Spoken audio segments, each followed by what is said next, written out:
Hey. So is your plank doing you more harm than good? So it's Peter here, and I have just finished my workout, so can't you tell I'm a bit hot and sweaty? And I was thinking about planks and how often I see ladies in the incorrect position. And so I thought, hey, you know what? I'm just going to drop by this morning and talk about that plank. So, look, a plank is one way that you can ensure that you're working your core muscles.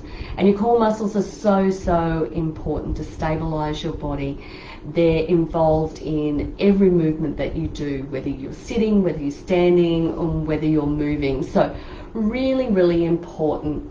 They're also important from a posture perspective and, just taking care and looking after your back. So if you're someone who gets those aches and pains in your lower back, it could be time to just look at, do I need to do something else for my core muscles?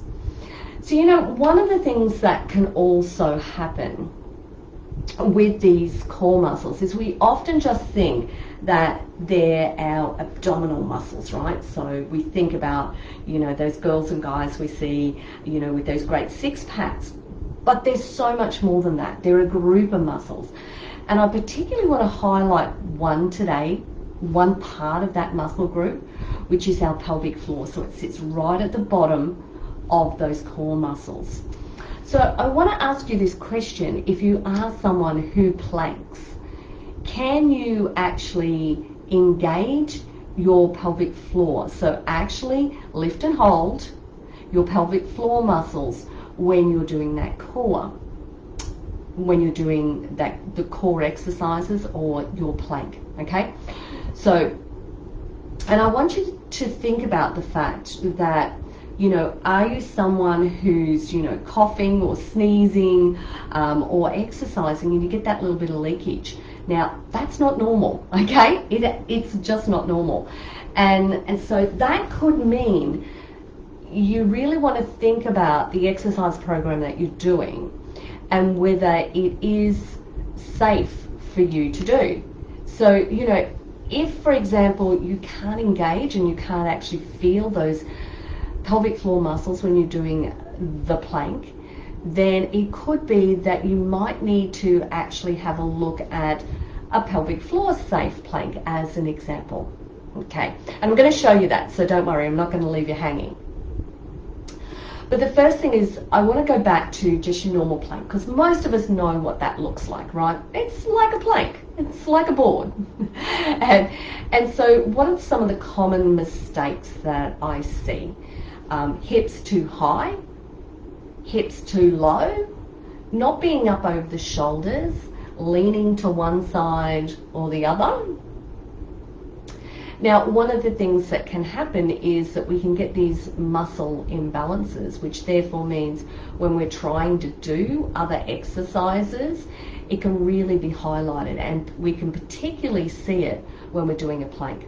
So the first thing I want you to do is, if you're going to do a little experiment with me, which I hope you are, so give me the thumbs up that you are, get yourself in front of a mirror. So I'm sitting here in a little bedroom that is no longer used, and I turn this into my studio that we use for Strong Healthy Women.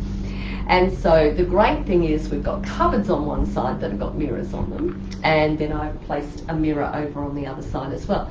So it doesn't matter what angle I'm at, I can actually see where my body is positioned. And I think sometimes that's what can happen, is we actually don't get to see ourselves. We probably don't like to see ourselves working out.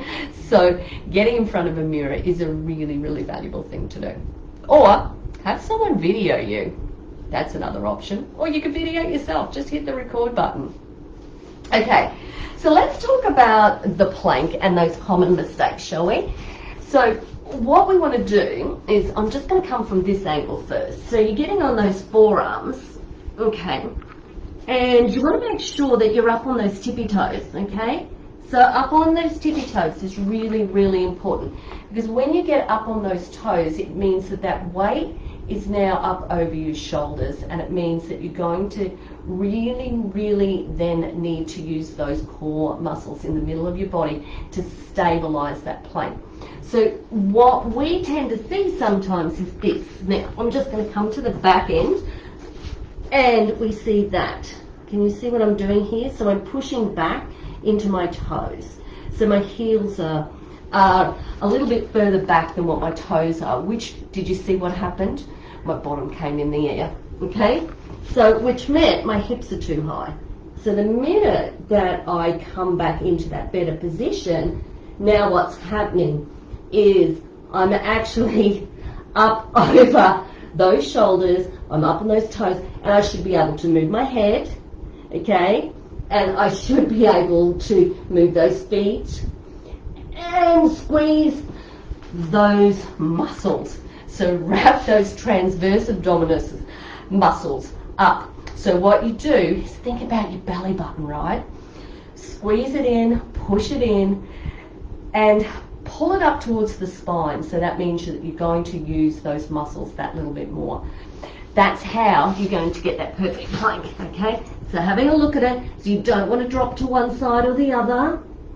You want to just get that plank happening. Now, I mentioned pelvic floor. So what can you do? It's a simple thing. And really, you know what?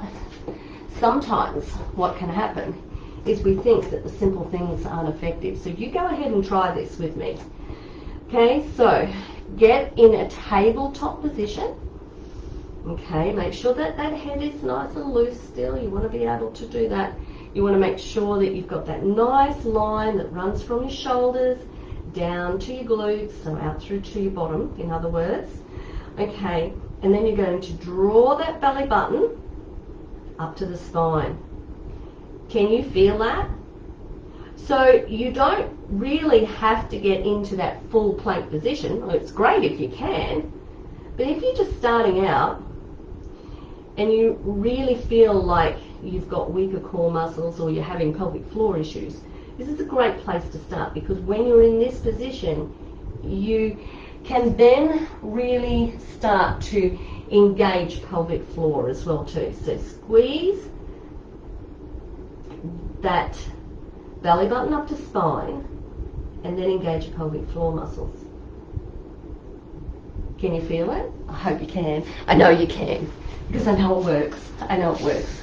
All right, so my name's Peter. I'm from Strong Healthy Women, and I help women reinvent how they live and feel in their 50s, 60s and beyond.